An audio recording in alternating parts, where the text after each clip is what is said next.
items. They could be genetic factors, they could be economic factors, socioeconomic factors, factors involving self-management, as well as factors of medical condition. Now, normally, a doctor would be focused on the last column, medical condition. But the privilege given to us together in this forum, in this masterclass, is to be able to integrate what else can we do differently that addresses the influence on policy and the influence on practice. And therefore, we need to consider the other things. Genetic factors occupy a high percentage of the outcome of health. It's not just a disease. No? So we need to think about wellness and intervention before hospitalization. Okay. In terms of how you would approach a strategy is, simply put, is knowing where you are, where do you want to go, how are we going to get there, and are we improving ourselves to pivot on those strategies. So given that it's a journey, it's a roadmap, no? So the strategies for prevention of NCD can be divided into different levels. There's a global level, high level, around the world. Okay? We want to prevent NCD through policy and through engaging in better research and translating that research to outcomes. And we are facilitating prevention partnerships in countries. At the country level, no-brainer. There is a need to increase the budgetary allocation to deal with this kind of illness. But you can't do it alone. Government cannot do it alone. Medical organization cannot do it alone. We need to partner. And that partnership will have to come with venture capitalists. We have to partner with pharmaceutical industry. We have to partner with researchers and even non-government organizations like patient groups. We need to be able to understand what patients need in order to craft a more customized, focused, targeted strategy. At the society level, many things can happen. Simply by altering the quality of food and the access to more healthy food, given economic freedom to choose properly, is one behavior that is cost-effective. But we're not very successful in certain parts of the countries in this region. We have to offer opportunities for people to do physical activity. Example might be urban planning, where you allow people to walk in safer environment. While they are going to work, they are also exercising at the same time. Urban planning seems to be something that some cities, more mature cities, are now thinking of doing. At individual level, really, it's literacy of people to be able to choose better lifestyle. Now, the management of NCD, and again, this preaching to the choir and converted, you know this, at the global target that we have set for ourselves is 25% by the year 2025, how we will decrease NCD. But SDG target 5 years later seems to have a higher target. It's 33%. What does it mean? We need to catch up. We need to be able to do this. And I will show you a slide that we are sadly failing in a little while. The components of the management would therefore include screening, detection, diagnosis, treatment, and palliative care. So again, this slide reminds us that we can't treat patients separately. I'm a good diagnostician, but I don't treat them well. I don't coordinate with other specialty or discipline. You have to start thinking holistically to be able to address NCD. Now, at the primary care level, here are some of the problems. Now, if you look at this particular slide, you will see the 6 building blocks of World Health Organization. Simply put, better policy governance, human resource for health, how they can be given the proper competence and skill to treat and do public health work, also health financing, information communication technology to improve efficiency of operations of clinic work. Not only that, you also have to think about facilities and service and access, very importantly, access to health technology like pharmaceuticals as well as laboratory technology. Now, if you take a look at it, it's trying to say, let's integrate it. Now, let me give you some real observation on the ground. If we are to continue doing subspecialty programs, which, sorry, it's not wrong, it's the right thing to do because this is your comfort zone, this is our work. You have you have to remember that on the ground, the primary worker is working towards population. And they will be bombarded with different programs, maybe coming from government, coming from societies, to focus on a particular disease entity. They have a hard time because they're asking, help us integrate, because we cannot do all of this in one sector of condition without integrating with others. And it makes the work so much more difficult for them. So you need to put yourselves in the shoes of the implementer in the primary healthcare level. That's what it means to integrate. Okay. WHO came up with a number of Best Buy. When you go to a supermarket and you buy a bundle of goods, sometimes they say, why don't you buy this? And if you buy this and something else, will give you a best price. That is market economics, and WHO seems to be applying market economics to healthcare. The first row, you will see everything about tobacco. What can we do about tobacco control, mitigation, and lifestyle change in order to decrease cardiovascular and cerebrovascular incidents? That includes protecting people from harm by preventing them to smoke in public places.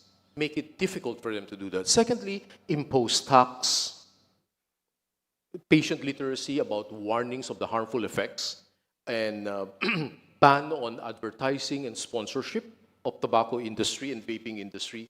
And again, I mentioned the taxes.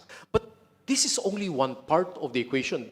You could also do that for alcohol, salt intake, even controversially, sugar, raising sugar taxes, about trans fat as well, and improving physical activity. So you could bundle all of this up depending on the program that you want to advocate. But you could put this as part of an economics perspective. The estimated cost for implementing this Best Buy is $170 billion US. Now, compare that against the trillions of dollars lost if one were not to do risk mitigation and risk prevention. Now, this slide tells us that we are not successful. If you look at the dotted lines, you will see that that's the past trajectory of illnesses. Let's take one example, the red line. The dotted line shows over the years that the decrease in an NCD is going down, but the trajectory, if you continue with the solid line, is as such. However, our goal for decreasing it to 25% and later 33%, we are not going to reach it. If we don't do something now, we're not going to reach. Look at the gap. And the gap is particularly much higher for males. There's a gender difference. So we need to focus and prioritize how are we going to do something differently now in order to get them to change. And maybe later on we will discuss some of the things called market economics to address this. Okay. There are admittedly challenges and difficulty across the different strategies that we hope to manage with non-communicable disease. For instance, there are treatment guidelines in Southeast Asia, but they are different with each other. Okay. But we're happy to note that 73% of these Southeast Asian countries, in fact, do have a protocol, a treatment guideline, clinical practice guideline that guides on how to manage this. But given that, how come we're not that successful in the long run? No? We have to think about that, reflect on that. Implementation of NCD policy Southeast Asia, it's a given. It's good. Different countries have policies for that. But sadly, there is a 20% of that is not operational. So we need to look at the sweet spot and find out how we could improve the 20%. Key policy gaps include inadequate surveillance. Because surveillance is public health, you need money. Second, limited health insurance coverage. Again, healthcare is not free. Somebody has to pay for it, whether taxes, premium, or contribution, or donation, or pay out of pocket. We need to find a way to create some form of equity. And because if we don't, you understand that economic burden will kick in. people's loss of jobs and productivity will affect our economy. And therefore, we need to address these gaps. Many ways of doing that, perhaps. Private-public partnership. But in many countries, I've gone around and inquired, there is asymmetry of power and asymmetry of information. Sometimes the private sectors don't trust the government, and the government do not trust the private sector industry. As leaders in the medical organizations, we are in a unique position, a privilege given to us to be able to get these groups together so that we can influence practice, but before that, influence policy. We have a duty of care to do that. Okay? It's not just about our own field of specialty, but we now have to think, what things can we do differently in the health system using market economics to get these people together to trust? Southeast Asian region, NCD, there is a roadmap devised by WHO. You have to remember the word SPAN. It starts first with sustaining the current national policy already existing. As I said, 80% of these countries have a policy. How do we make it operational? We need to prioritize because we can't handle all of them at the same time. So we need to be very strategic. What priority are we going to address? Normally, the secret there is identifying the root cause of the problem. And then we address the root cause of the problem, the outcomes will be better. Okay. Do not treat the problem symptomatically, is what I'm saying. Then we have to have people accountable, people who will provide sustainable, good national data that can be used for evidence-based policymaking.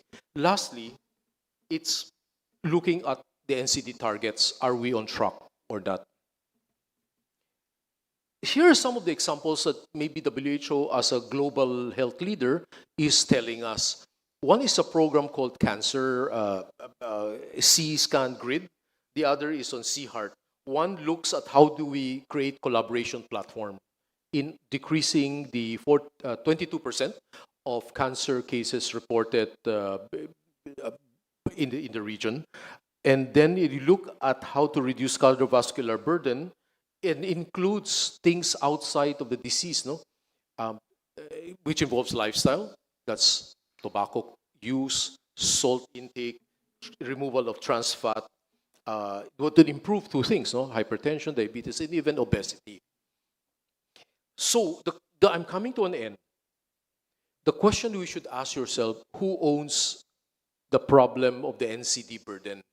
And the answer is, this is health for all. It's everybody's business. It's not the domain of pharmaceutical industry or doctors. It's not the government. It's everybody's business. So I list down 4 important stakeholders whose job is to keep questioning, are we doing it right?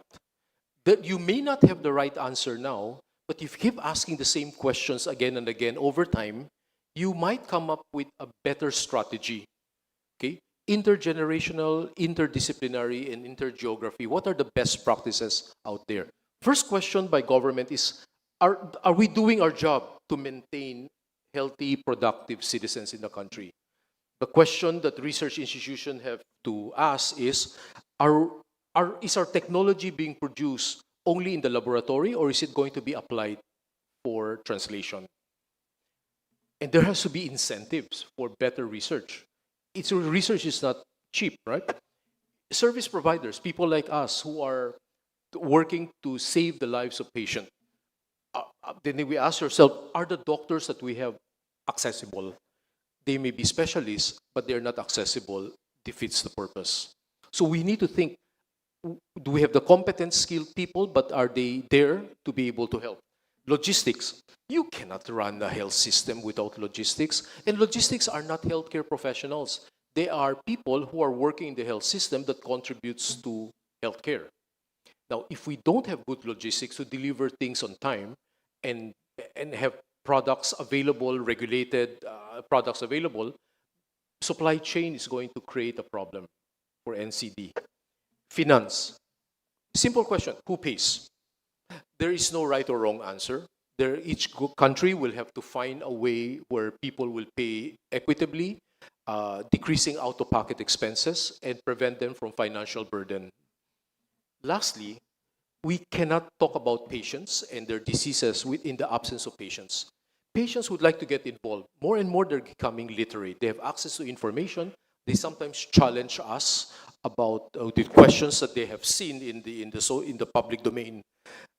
The questions now is: are the patients guided accordingly in their attempt to stay healthy? Do they get the right information, and are we promoting better literacy? Are some of the questions we need to ask.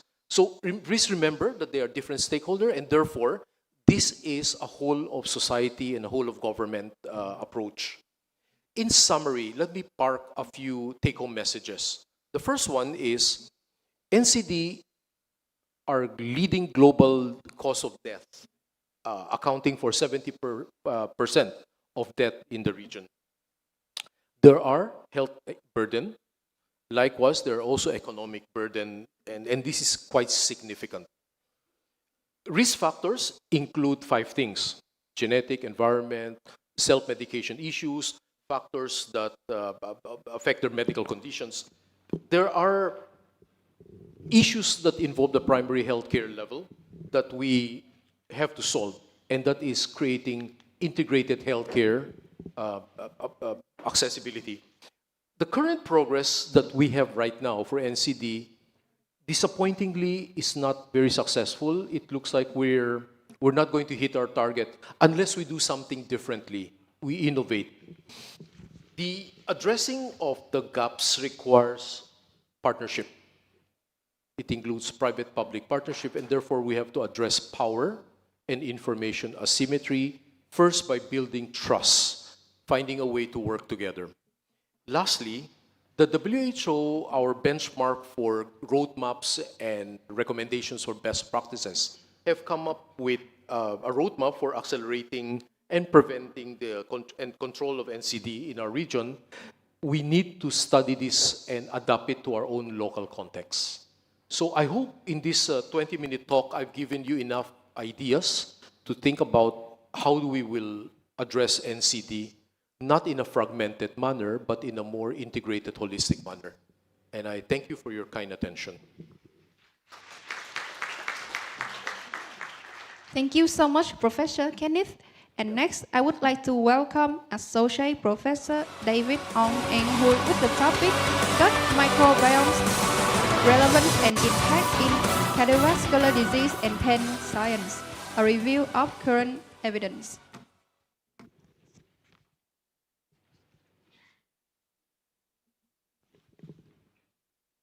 Okay, good morning, everyone. It's indeed a privilege and an honor to be speaking here today. And thank you very much to our sponsors for making all this possible. It's always very refreshing when I speak to an audience who are not gastroenterologists, because those are the usual doctors that I speak to. So just out of curiosity, are there any gastros in the audience?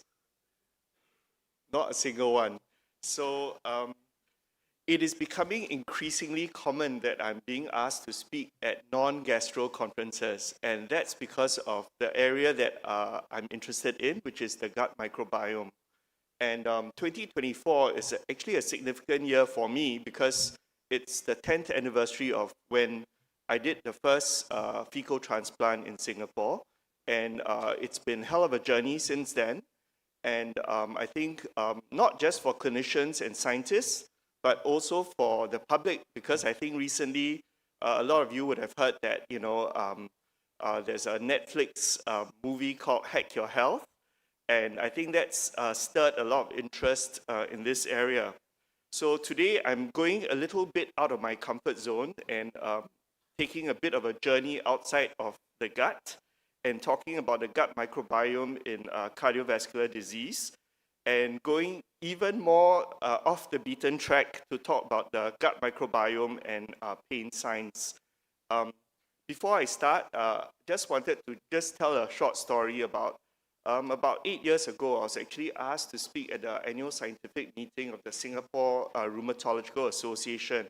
And it was, my talk was entitled Spa and Bugs. So it's about the gut microbiome and spondyloarthritis. And during that time, 8 years ago, it's all about, in vitro studies and mouse models. And fast forward 8 years, and just last month, I was invited to an immunology conference in Malaysia to talk about the gut microbiome and autoimmune diseases. And in the audience were mainly rheumatologists and dermatologists. And now we're talking about, from the bench to the bedside, and we are talking about use of fecal transplant, use of probiotics as well as antibiotics, and of course, other forms of microbiome therapeutics.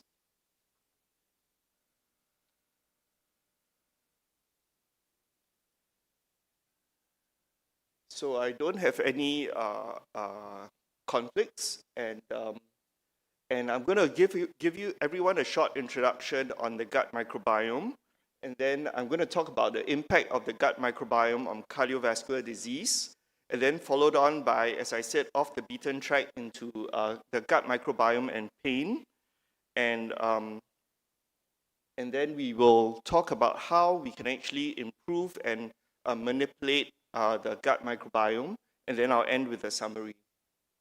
So what is the gut microbiome? I think even if you are not a doctor, you would have heard about this term, the gut microbiome, and it's one of the most significant medical discoveries in the last 10 to 15 years. And the gut microbiome has been found to be involved in a lot of functions. I mean, we are all 99.9% genetically identical, but when it comes to the gut microbiome, it's actually very heterogeneous. And so far, we've actually managed to elucidate many functions of the gut microbiome, including in immunity, in digestion, in drug metabolism, as well as in a lot of connections between the gut microbiome and other organ systems, such as the brain, cardiovascular system, the skin. I mean, when I was in medical school, I was always told about the gut-brain axis, but it was always a very abstract term that we never really understood. What is this gut-brain axis? And now we know that the gut microbiome actually probably is the bridge that connects the gut and the brain. So there are sort of major phyla of bacteria that actually inhabit the ecosystem in our gut, and they consist of the proteobacteria, the firmicutes, the bacteroidetes, as well as actinobacteria, and they perform various functions. And one such function is that when fiber is digested, short-chain fatty acids are actually produced, and these short-chain fatty acids actually are able to have many anti-inflammatory effects in various organ systems, including in joints.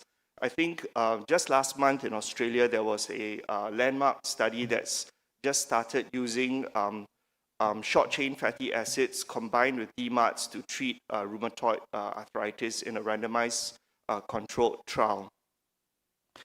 So the gut microbiome is something that is very dynamic and fluid. It doesn't stay stagnant. So that's the exciting part about it. When we talk about genetics, I always tell my patients, if you're born with it, it is what it is. I mean, we haven't reached a time where we can manipulate your genes so much.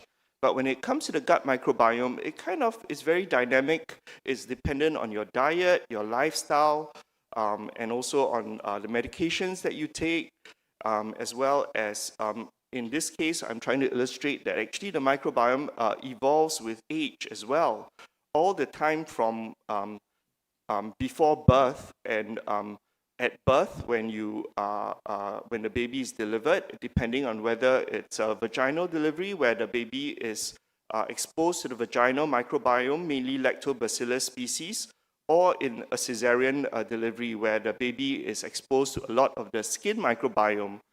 That already distinguishes what kind of gut microbiome the baby actually acquires. And then during life, the bacteria populations as well change. And this is an example of one of the ways in which the gut microbiome actually communicates with the brain. We know that the gut microbiome actually produces many neurotransmitters, and I think last night at the faculty dinner, there was a psychiatrist, Dr. Nguyen, at the same table, and we were discussing how the gut microbiome actually produces some of the neurotransmitters such as GABA, serotonin, and also metabolites such as tryptophan and glutamate, which then actually travel from the gut to the brain to actually affect things like the mood, sleep, reactions towards anxiety and stress. Of course, this is just one such crosstalk or communication system, and now we know that the gut microbiome can also, through metabolites, communicate with the joints and the cardiovascular system, as well as other systems as well. So when everything is hunky-dory, when what we call eubiosis, all the functions in the body are good, and the gut microbiome produces metabolites which maintain health. So problems start to occur when there is what we call dysbiosis.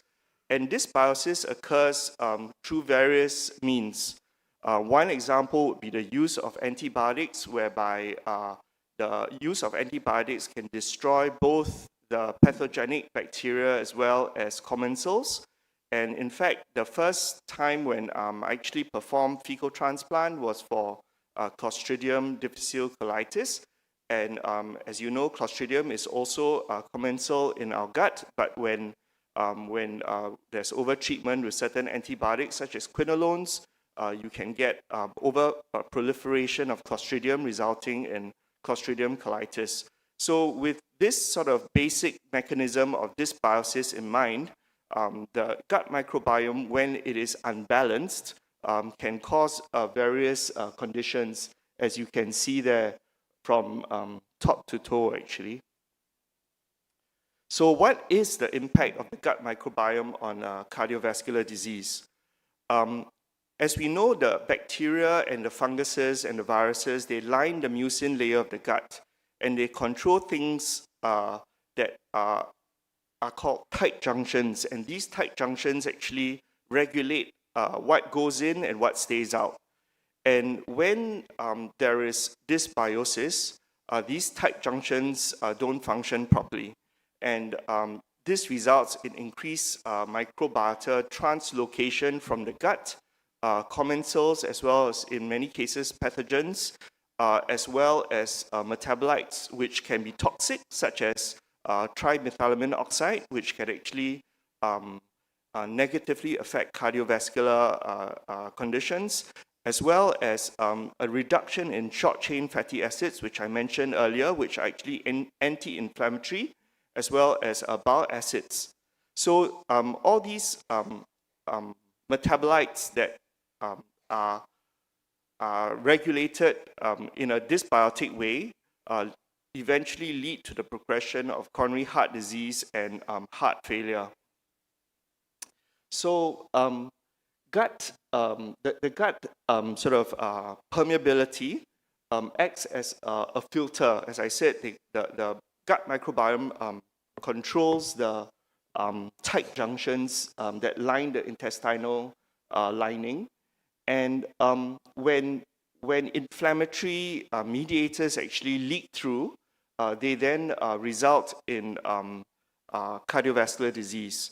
And it can result in things like contribute towards hypertension, heart failure, as well as myocarditis.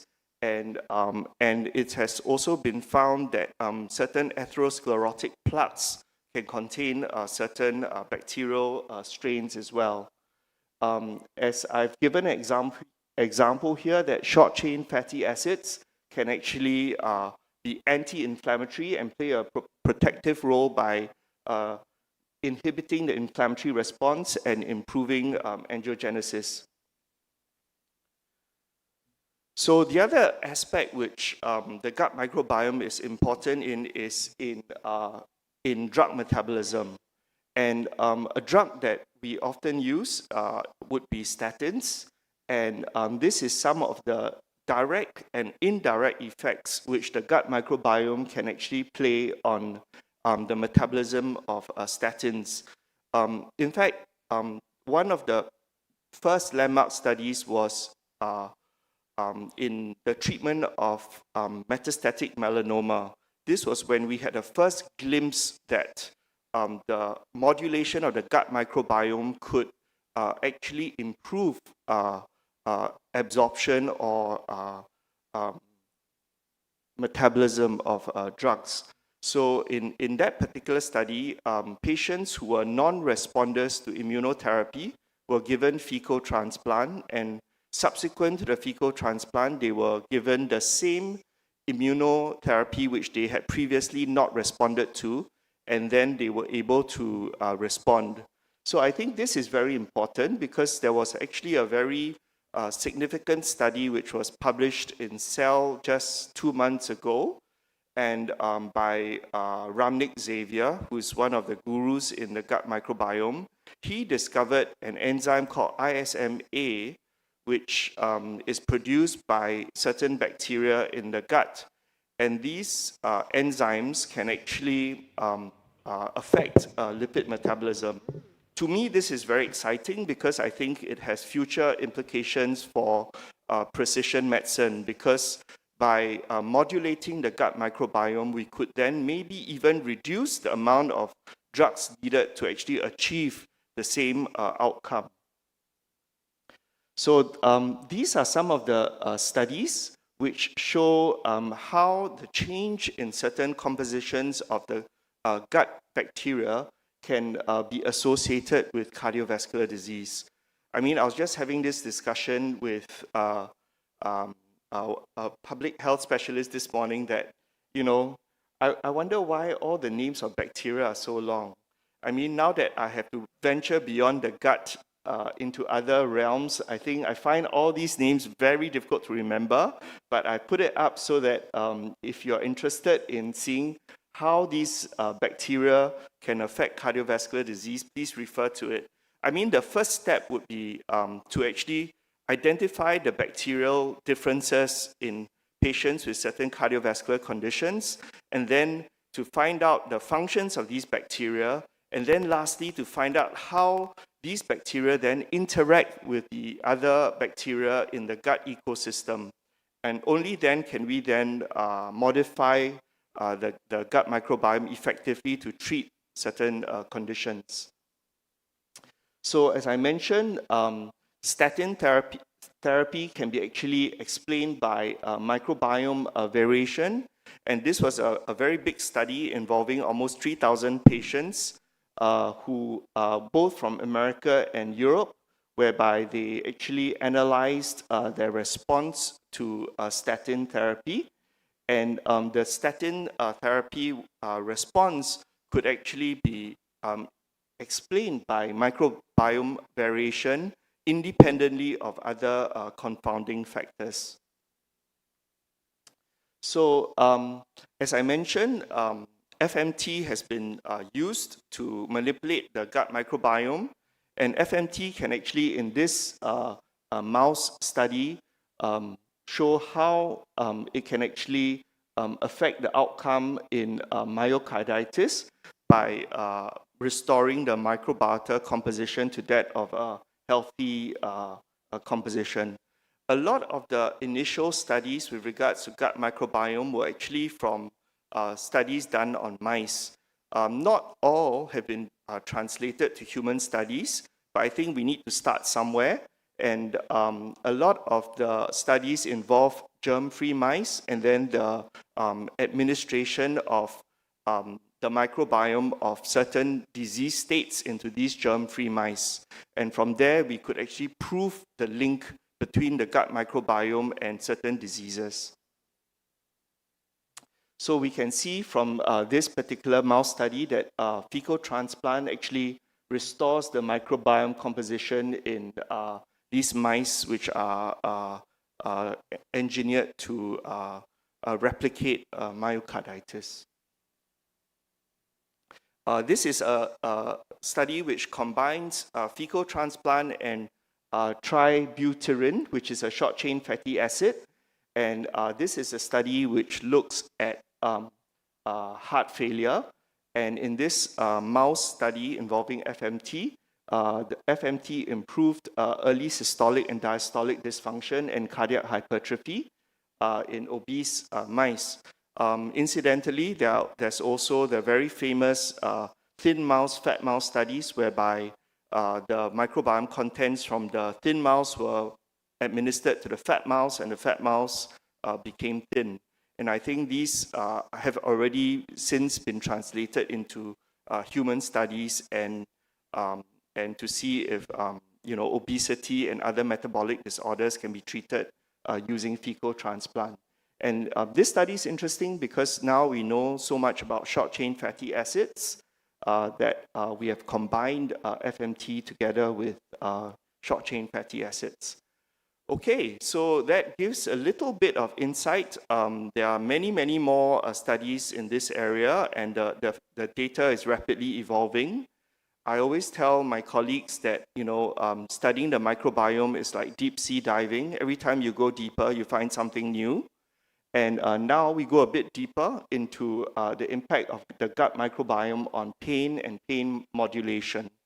I think in this area, it's even less known than in cardiovascular diseases. And basically, I think there is, again, as I mentioned, with the brain-gut axis, there is actually a crosstalk between the nervous system and the gut microbiota. And important to realize that the neural epithelial unit is the starting point of this crosstalk.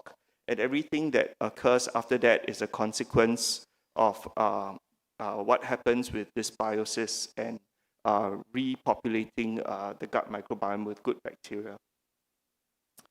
So the gut microbiota is involved in chronic pain, as you can see here, and it affects the activity of different cells which regulate neuroinflammation, and these activated cells start to produce different pro-inflammatory cytokines and mediators, which then contribute to pain.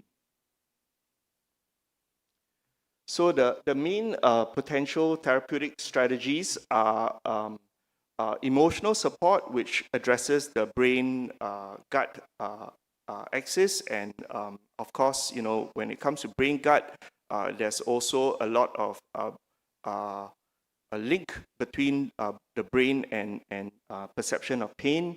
Of course, the use of probiotics, dietary supplements such as vitamin D can also be used to as an adjunct to alleviate pain.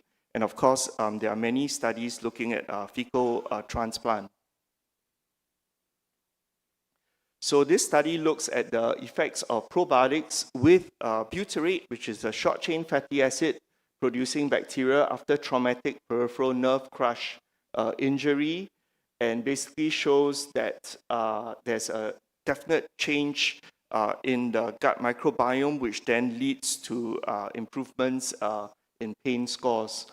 And antibiotics have also been used as a form of manipulating the gut microbiome.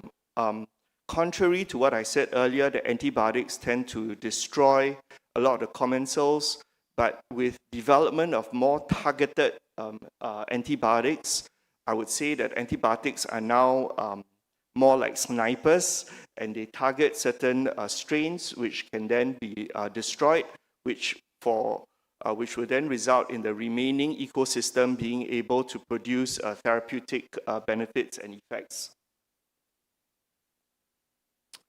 So this, as I mentioned, a lot of the studies with regards to chronic pain and the gut microbiome, they're still in very early phases. But as I said earlier, with autoimmune disease, a lot of these earlier in vitro mouse studies have now translated into human clinical trials. So I think this is a space that we definitely need to keep an eye on.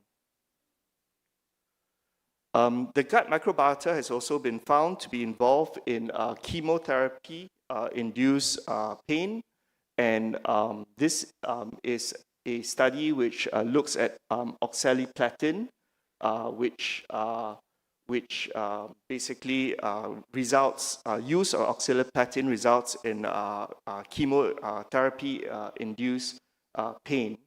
And by eradicating the gut microbiota here, it prevented the development of the chemotherapy-induced pain. So I won't go into all the data here because I think I'm running out of time. And these are some of the studies that are ongoing, which hopefully, with its further development and research, we would be able to address this very difficult to treat issue. Diabetic neuropathy is a huge area which causes a lot of problems, and there are some first clues as well as to how the gut microbiome is connected to the development of diabetic neuropathy. So I think a lot of the studies look at the microbiome profile, and we are now beginning to understand that in different conditions, the patients may have different microbiome profiles, or what I would like to call entero signatures. And by understanding this, we would be able to actually produce therapeutic sort of options for these patients. And I mentioned earlier as well that fecal transplant is also being investigated for metabolic disorders, of which diabetes, obesity, hyperlipidemia, fatty liver, these are all conditions which are associated with the gut microbiome so far.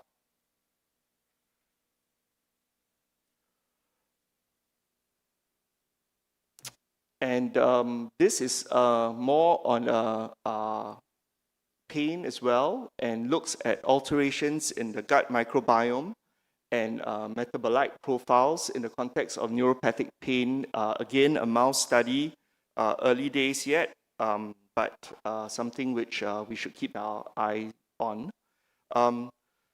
With all the talks I give to doctors, I usually have a case study. And I actually did an interesting fecal transplant case of a patient with ankylosing spondylitis. This would be of interest to the rheumatologist because this patient happens to be a doctor, has failed 3 biologics, golimumab, Amjevita, as well as Humira. So she was still suffering from chronic pain in the joints and taking Acoxia daily. So she was running out of options and affected her quality of life, affected her home life, affected her work. And she actually came to me asking for fecal transplant. I don't normally do off-label fecal transplant, but being a doctor, she was very well informed. She pulled out a case study, but I said, well, this is a case study. But she said, well, but what other option have I got? So we performed the fecal transplant 2 weeks ago. Nothing much happened on review 3 days later. But 1 week later, she sent me a WhatsApp saying that she had gone on a 3-kilometer run, first time that she had done so in years. But we continue to watch whether the effects of fecal transplant are sustainable.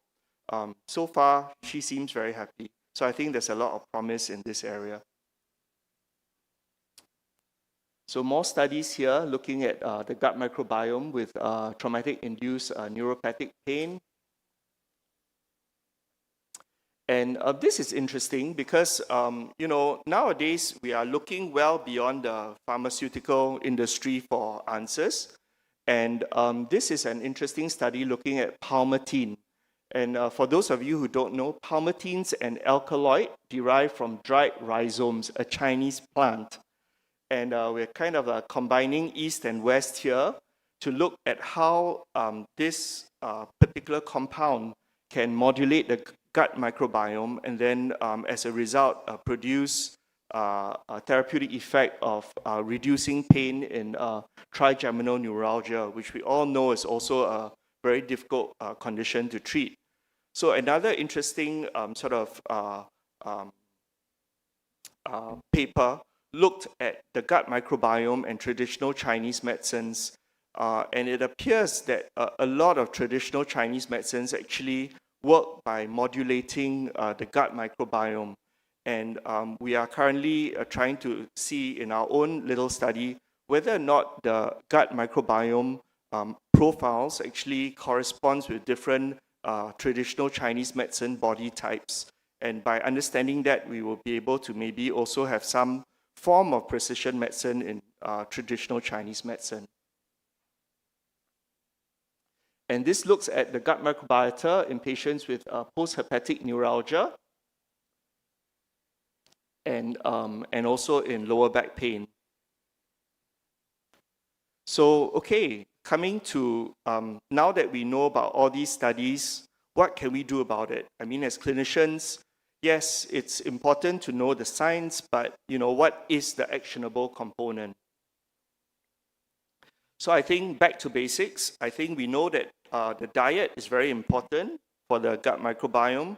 So more fermented foods which contain naturally occurring probiotics, less processed, ultra-processed foods, because we know that things like emulsifiers can actually result in dysbiosis and production of lots of inflammatory mediators and cytokines. Of course, physical activity and exercise, we know as well, alters the gut microbiome in a positive way. Other lifestyle factors like sleep, getting enough sleep, and stress levels, we know now. I mean, my original area of subspecialty interest was ulcerative colitis and Crohn's disease, whereby we always thought that stress was more related to irritable bowel. But now we know that stress is involved in inflammatory bowel as well. So I think stress plays a big part in many of medical conditions, including hypertension, as well as IBD and IBS. And fiber intake as well. A lot of the patients that I speak to still cling on to this very traditional thinking that, oh, our body doesn't really digest fiber. It's true, partially, but then it's the microbiome. It's a prebiotic. It's a fuel for the bacteria. So I always say that fiber actually feeds the microbiome, and feeding the microbiome would then produce more short-chain fatty acids, such as butyrate, propionate, acetate, which then have and exert anti-inflammatory effects elsewhere. So I think, in summary, I'm not going to go through point by point. I hope I have managed to illustrate that the gut microbiome plays a very important role in controlling other organ functions. And to this audience, I hope in 8 years' time or less, we can be back here again talking about human clinical trials or maybe human applications of the gut microbiome in cardiovascular disease as well as pain modulation. Thank you very much.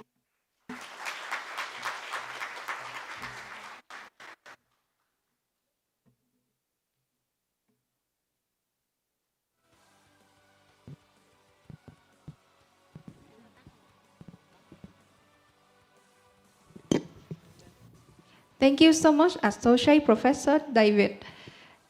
Ladies and gentlemen, if you have any question, don't hesitate to write it down, and we will discuss after the session if we have enough time, or we can discuss it on a lunch break. Following, I would like to invite Dr. Yuthang Ponorana for the presentation, Behavioral Science Principle and AI Strategies for improved patient outcome in chronic conditions. Please welcome, Doctor.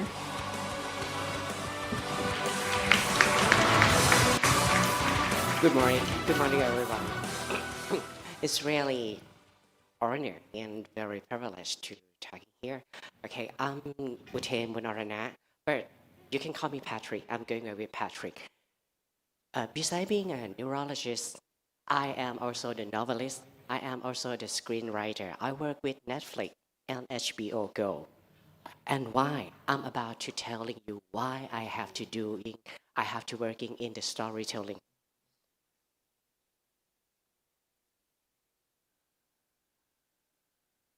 Okay, let me start with this slide. This is the last summit. I guess everybody know this place. Actually, there is a rule here that every climber must know. If you haven't reached to the summit by the 2 p.m., okay, if you start walking from the base camp and 2 p.m., you haven't reached to the peak, you have to go back. You have to go back, no matter how close you are, but you have to turn back and proceed further. Because continuing after 2 p.m. carry 98% chance of death. Yeah, 90% chance of death. In 1981, the year I was born, 8 people died at the last summit. And now it's 2024. Would you like to guess how many people died there on the last summit? The number is just only from the January to June is 8 people died there. So it is just the half year. So the whole year is maybe more than 8 people died there. The question is, even though we know it's well, why do you continue to make the wrong decision? Why? And if we look it closely, humans have always been entangled in story of making poor decisions. Are you familiar with this fable? It's the scorpion and the frog. Okay, even though it's the story about the scorpion and the frog, but actually it's imitated normal human behavior. The scorpion asked the frog to help it across the river, but the frog refused. The frog say, if it's carried the scorpion on its back, so the scorpion could easily kill it, right? The scorpion say, "Oh, you fool! If I sting you in the middle of the river, we both will drown and die." The frog agreed with this logic, so it decided to carry the scorpion across the stream. But in the middle of the river, the frog feels a sharp pain in its back, as if it's being stabbed. And when it's turned back, it finds that the scorpion's stinging its venomous tail. So the frog asks, "Why did you do that? So we both will die." The scorpion said that, "Sorry, I didn't mean to, but it's my nature." So you see, humans have been making poor decisions, dating back to the time of Age of Fable. But now, let's bring the question close to us. Why patients, especially those patients with the non-communicable disease, despite knowing they are sick, despite knowing that they need to see the doctor to take the medication, but they fail to imply. Do you know that the HBO report that the rate of fully compliant is only 50%? The question is, even though the patient know they should take the medication and see the doctor, why don't they follow through? Okay, previous survey by asking by the questionnaire often attribute this factor to the socio-economic factor. But however, from my experience, and I think that's from your experiences, even patients who are well educated and financially stable still face the issue with compliance. So, is it possible that poor decision making might actually be a part of our instinct? So that brings us to this topic, the neuroscience of compliance. Okay, in the neurobehavioral term, the behavior of patient adhering to the treatment is called social conformity. Social conformity refers to the influence that surrounds society can exert, can lead the individuals to adopt the behavior and try to align in those of the group. For instance, have you ever had the Bethany elevator experiment before? I think it's set in 2010 maybe in the Bethany Institute. In this test, several Confederates were placed in an elevator and all of them faced to the left side. When the elevator door opened and someone new entered, they see all people turn their face to the left. So that person would immediately turn their face to the left without asking why. Psychologists have long tried to explain this phenomenon. The most widely accepted theory is when making decisions, humans choose between trusting external information or trusting their internal judgment. The internal decision-making, internal judgment from a psychological standpoint is believed to be influenced by self-confidence. Okay, it's common sense. So in a nutshell, people with a high, in a nutshell, people with a high self-confidence tend to trust themselves and disagree with the social expectation. The question is, if it's about their self-confidence, can we manipulate the self-confidence? Actually, the answer is yes. Back to 1956, long time ago, as do this experiment in this research, he placed 10 people sitting in a room and showed the target line. You see the target line, this target line. And then they asked to look at the line A, line B, and line C, and identify which line was closest in length to the target line, if you see. Obviously, the correct would be C, right? Right? But the twist of this study was that there is actually only one person is the actual participant, and the other 9 were Confederates. And they all had been instructed to answer A. So as a result, the real participants found themselves in a situation they were the only one answering C. Wow. So the researcher repeat this process several times, and they found that by the 12th round, the real participants often change their answer to A. Even though they had no logic reason to do so, but they changed the answer to A, conformity to the social. And when this study was repeated, they repeat this study, it's discovered that 75 of participants eventually conformed to the group and changed their answer within 12 rounds. And only 25 of participants refused to change their answer no matter what. So if we look at this statistic, 75 to 25, seems like we can infer that most of the humans have tendency to conform to social norms rather than be highly resistant. But the linker question is, what exactly determines this behavior and what mechanism in the brain leads to this phenomenon? In 2007, Feller and Feller actually is the accidental explorer of VMPFC, the ventral medial prefrontal cortex, in decision making, and found that actually the ventral medial prefrontal cortex also influenced the preference in decision making. So this is not just the simple decision making, this is the preference to decision making.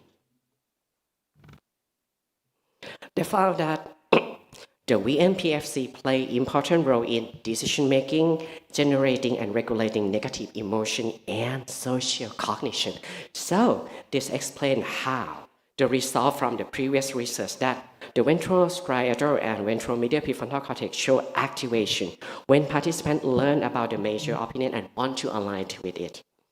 However, the question still remains, how exactly does the VMPFC function? Does it inhibit or does it stimulate us to follow through the social?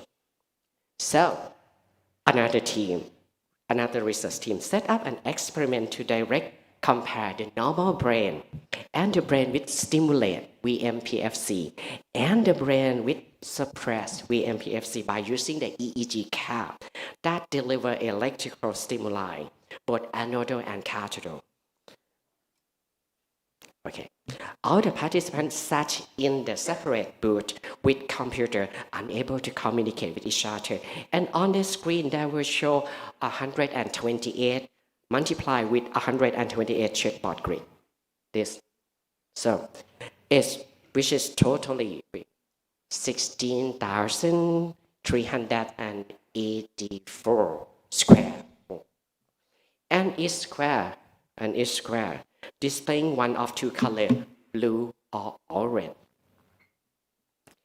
In each image, the color were more than one. Maybe this one is more orange than blue, and this one maybe more blue than orange, but nobody knows. Participants will show this image just only for 1.5 seconds, before it disappears. And then they will ask, which color do you think was more prominent, orange or blue? After that, the screen would display how many people in the room answer blue and how many people in the room answer oranges, and then let the participant decide to answer. This process was repeated 60 times.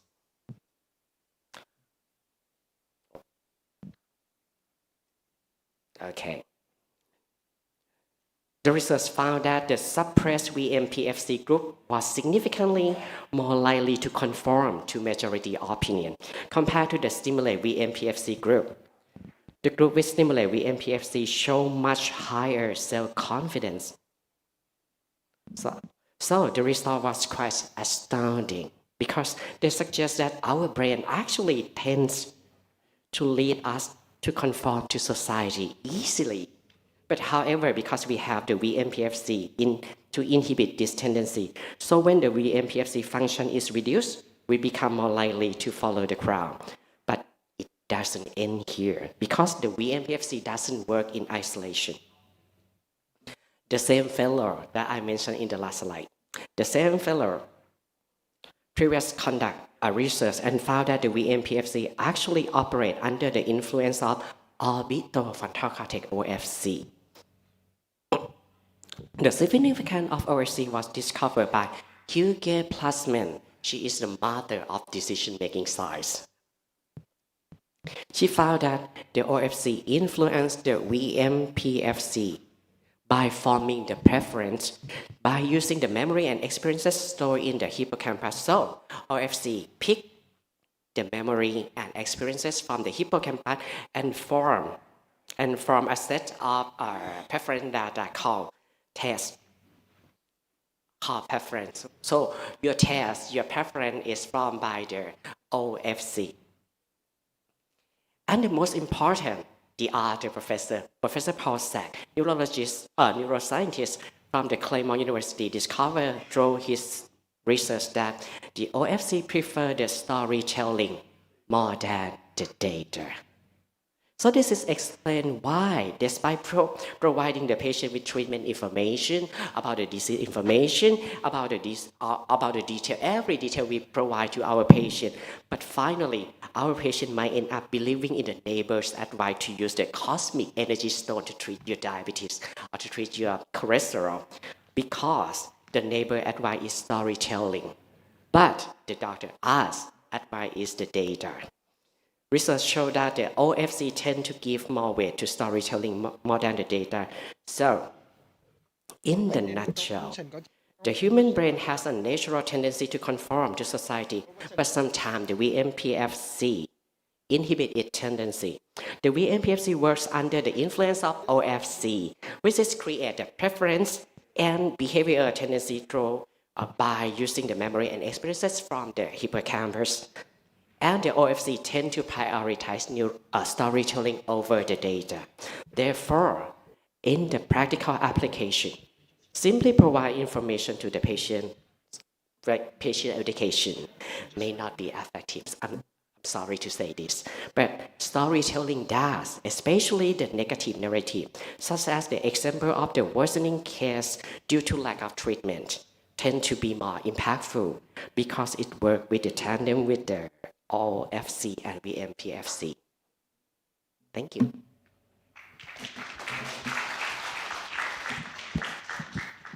Thank you so much, Dr. Uttan. Next, please welcome Professor Sean Lee Wen Hui to the stage with his sharing about leveraging AI healthcare transformation.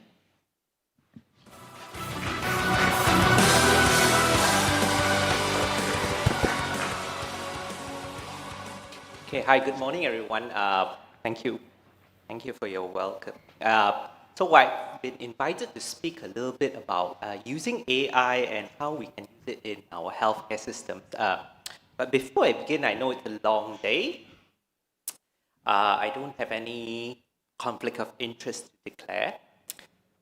But before we begin, let's do a little bit more stuff that I think will be a little bit more exciting rather than just listening to me speak the whole day. If you can pull out your mobile phones, if you scan that, you go to pull, then that will bring you to our survey. And I can have a look at some of the things that you have done. But really, I think my question is really to you is that what are some of the AI tools that you have used or you have actually at home?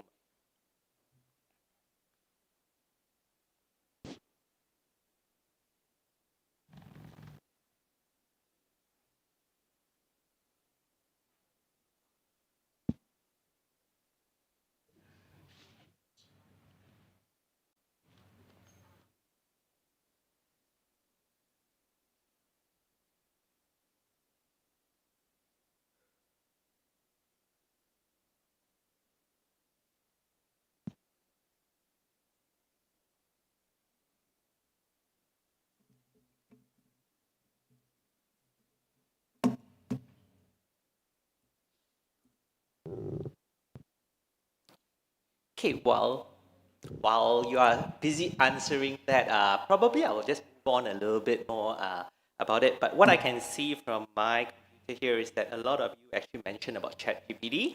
But again, these are some of the common tools. Actually, a lot of us actually don't ever think about it as a common AI tool, but it is an AI tool that has been used and more ubiquitous to our daily lives.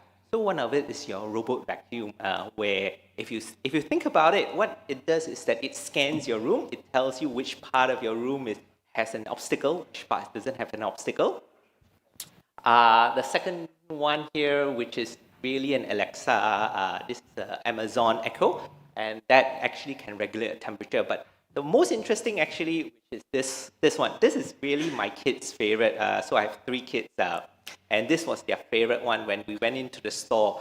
What happens is that it has a glass door here, and it's actually really what we call a smart fridge. So this is something my wife would really love. What it does is that it scans the amount and the food that you have in the fridge, and when you knock on the door, it will then try and go online and find you the best recipe what to cook for the day.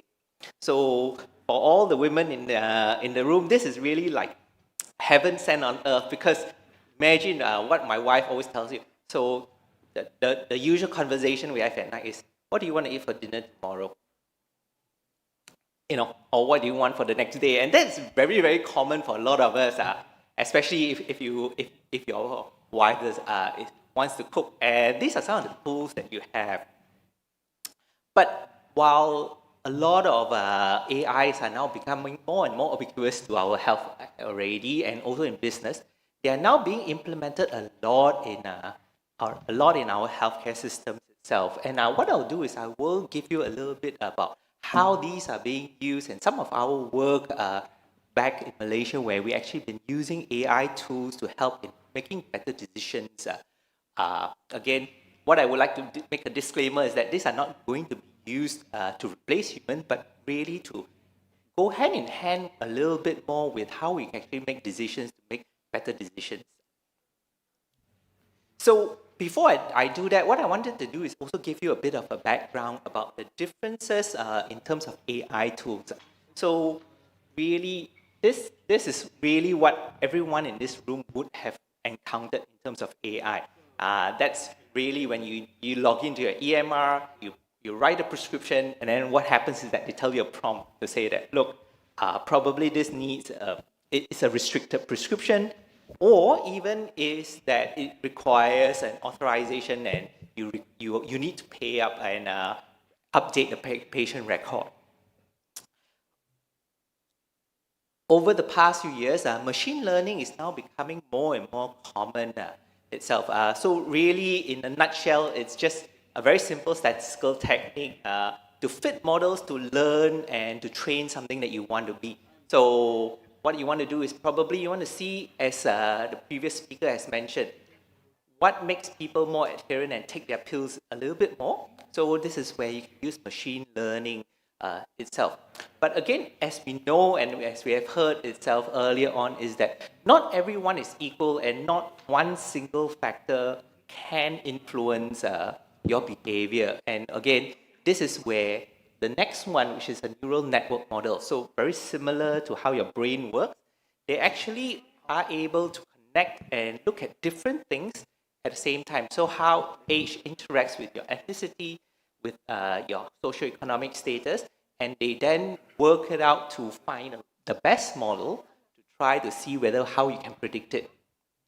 And again, I think from my poll itself is that a lot of people mention that they've used ChatGPT, and this is really the real game changer in our world, which is because they now use natural language processing. So what that does, or what really that means, is that they are actually making sense of human language, so speech, text recognition, and trying to use that to make it as common and as similar to how a conversational being used. And this is where a lot of AI now are being used in healthcare.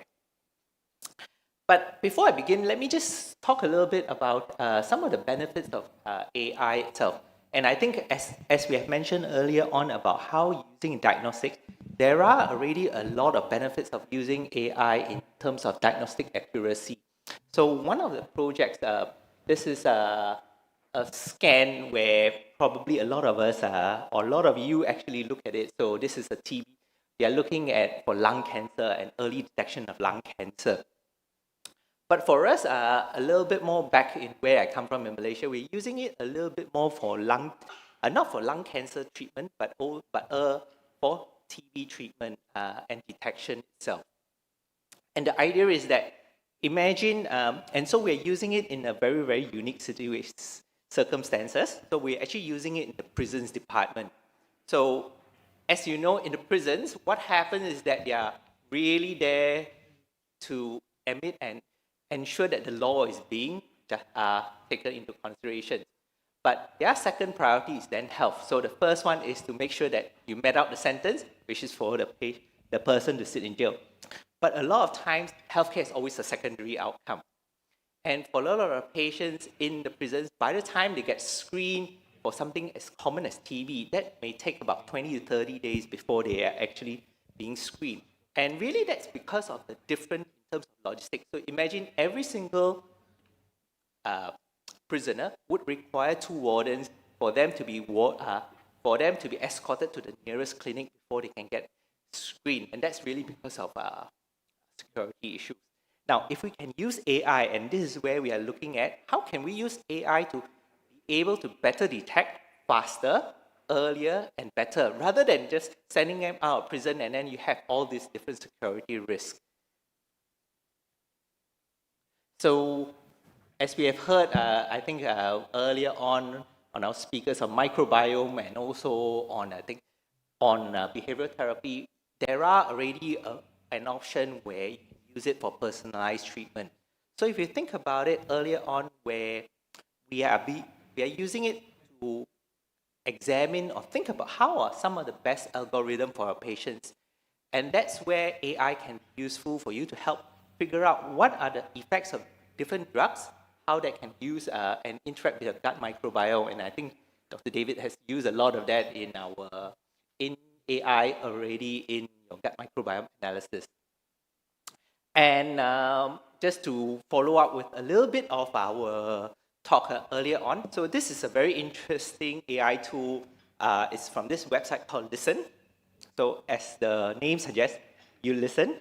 What they do is that so what this software does is that as therapists and as counselors, or even as psychologists and psychiatrists, what you do is that you can record your interactions with your patients, and what they will then do is analyze your conversation between yourself and your patients and look at it and see whether some of the metrics that they are looking at is things like how long you speak to them, were you using motivational interviewing, any empathy or not. And ideally, what this is trying to do is to make sure that you get better patient outcomes at the end of the day. So as we have mentioned, we use that a lot now in our predictive analysis. So what we want to do is anticipate disease progression and even support healthcare measures. And this is where the era of personalized medicine can and will become a true life, probably in the next 4 to 5 years. I hope this is where it's where probably AI will be able to tell you, oh, look, this particular individual will most likely respond to this particular drug. And if you use this particular therapy, these are where they are going to work. So this is an example of how we have used the AI tools where we are looking at how we can use and predict people with CKDs, whether they will develop CKDs or not, or whether they will be using and develop and get worsening of CKD progression. So we actually use several of these models. I'm not going to read them out, but what we compared them versus is the conventional Cox regression models that you are always very familiar with. So what we actually found was that if you look at it, so this is a random survival forest plot. They are very similar in terms of the efficacy, but at the moment, Cox regression still works out to be the best. But what I want to take home in this is that as we developed this model using Cox regression model, it took us approximately 20 man-hours. That's approximately about 3 to 4 days to work out something and get a sort of equal or good model to come out. But when you use machine learning models, they probably take about 2 hours of your man-hours, and they've got all the models out there versus you taking 3 to 4 days to develop something. And that's really when, if you have large enough model data sets and working about it, that's when the future of AI will become very, very again, a lot of it is on telemedicine. So that's where you can use remote consultations, monitors, and other things. And I love to ask this question, and this is really very real. So if you imagine, if you ask yourself, how many of us would, if you forgot to take your statin for the day, how many of you would actually drive home after you left your home to take your statin? Probably 1 out of 1,000 or maybe 1 out of 1,000,000. But if you ask the same question, if I left my mobile phone charging at home and you've driven near to work and you are like 2 minutes away and your home is 10 minutes away, what would you do? I believe 10 out of 10 would just say, I'll just drive home and get my phone before I come back. And that's where, if you think about it, there's a lot of potential of using mobile phones in terms of how you can actually use it for predictive analysis. Because the phones are always with us. You don't use it, you may not use it, but there's always this just in case time where you are worried that somebody may call you. But unknown to you, a lot of our smartphones actually have a lot of predictive analysis. So one of the things that they have been doing is analyze the data from smartphones. Inside your mobile phones, there's this gyrometer that actually tracks the number of steps and whether you go up or down. And what they do is that they have now been looking at it and tracking it to mental health conditions by looking at your mobility patterns, whether you have any agitation, how you walk, etc., and associated depression. So this is really an interesting space where probably I think Samsung Health may come out and tell you in the future that probably that's when you need to speak to a mental health or psychiatrist in the future. And if you're the 1 in a million that actually didn't go home and take your mobile phones, they even made our wearables a little bit more interesting and beautiful. So this is the new Samsung Galaxy Ring. It's a ring that you wear on your hand, and it does exactly the same thing as your smartwatches. And so this is the last that we have actually used a lot of AI is now in drug discovery. So this is a very interesting story. So to the right is where a lot of us, all the nerds, the lab scientists do.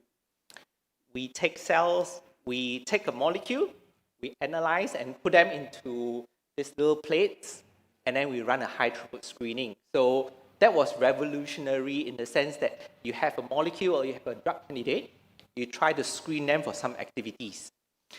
Typically, in the world, there are like millions and millions of chemicals.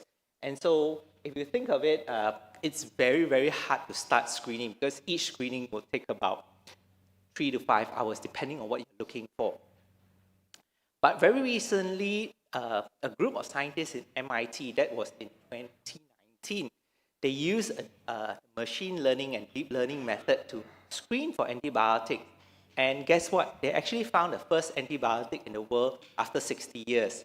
So if you know, we don't have any new antibiotics for the last 60 years. And what they have found was a potential new antibiotic called helicin. So this was a drug that was developed initially for diabetes, but they've actually found that this drug helicin works on a very special and unique pathway that is different from any other one. So they have been found to be effective against Clostridium, Mycobacterium, and also Pseudomonas. And so this is where probably in the future, drug discovery will be much faster, much better, and much more effective. And that's where probably you see, even in this story about that, they actually screened 107 million molecules of drugs in just 3 days. If you run it on a typical lab, that would take easily 3 to 5 years to screen the molecules for a potential activity. This is where AI is now becoming probably the future for different drug disease management and all. Of course, all is not all that rosy. I must say that there are a lot of challenges and limitations when it comes to AI itself. One of it is that if you understand or you're familiar with the concept of garbage in, garbage out. So AI can be as good as how you feed it. So if you feed it with rubbish, you will always get rubbish. And that's where data quality is very important. So what you gather, how you gather, and where you gather them. But there are also a lot of regulatory hurdles. So I'm not sure if you're familiar with ChatGPT. One of the concerns with ChatGPT is that they do collect your data. So every time you post a question in ChatGPT, it stores in its memory and it learns. So this is where it becomes very risky if you are trying to put in your conversation or something that's personal to you, because ChatGPT will remember that and they will use it for natural language learning. And that's where there are some regulatory hurdles in terms of the Data Privacy Act.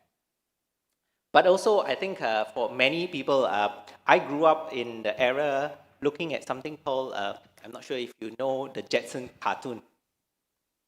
The George Jetson. So there's this cartoon called George Jetson. They have this robot where the robot does all the work as the maid, and then they have this little boy. But I think this is where there is a lot of concern that one day AI will actually take over the roles of doctors itself. But I think that's where it's not going to be happening, because in reality, as I mentioned, AI can be very effective, but they are only a single task at the moment. So they can only do one task that you tell them to do.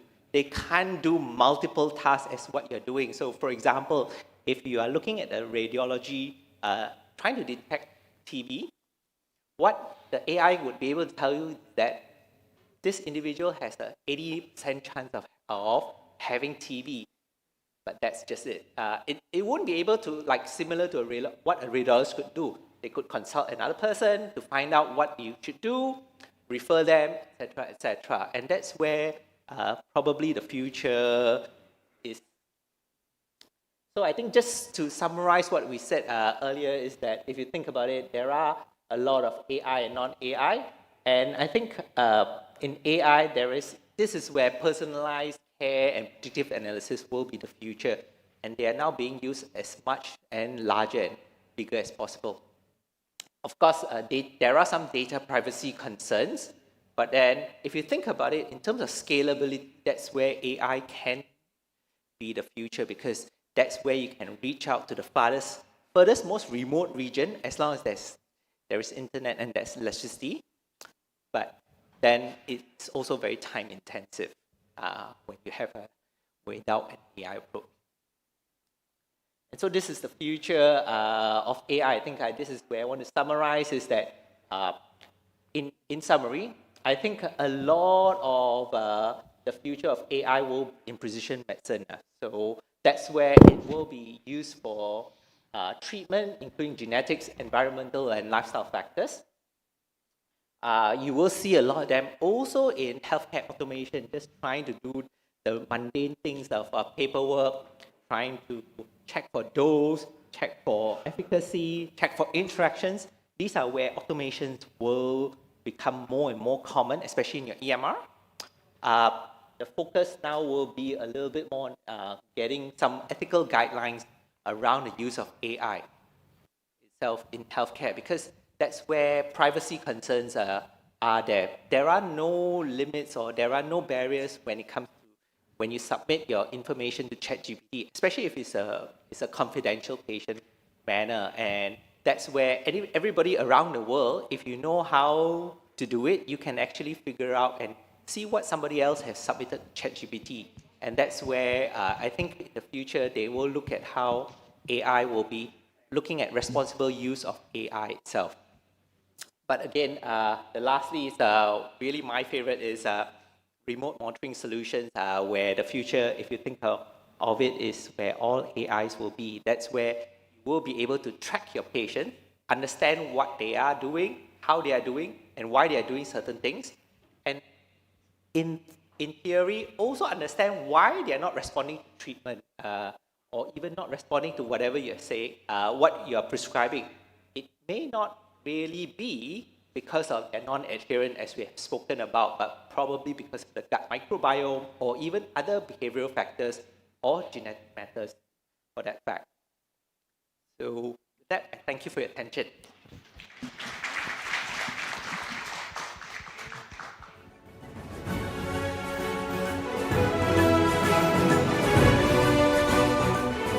Thank you so much for the presentation of Dr. Sean. Ladies and gentlemen, thank you for your listening today. Today's conference would like to end here, and we have arranged the convenient lunch for you at the restaurant located on the second floor. Please note that our conference for the afternoon will start at 1:40 p.m. Our conference will be broken out into two sessions. This ballroom will be separated into two rooms. CV session will be in the ballroom number 1, and pen session will be in the ballroom number 2. If you have any question, please kindly just contact our Beatrice staff. And before making your way to the restaurant, I would like to have a group photo together. Please welcome all of you to join the stage to have a photo. Please.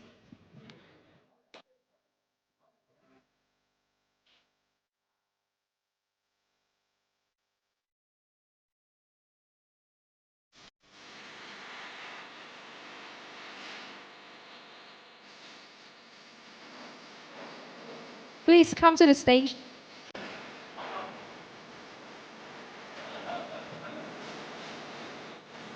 Please come join the stage.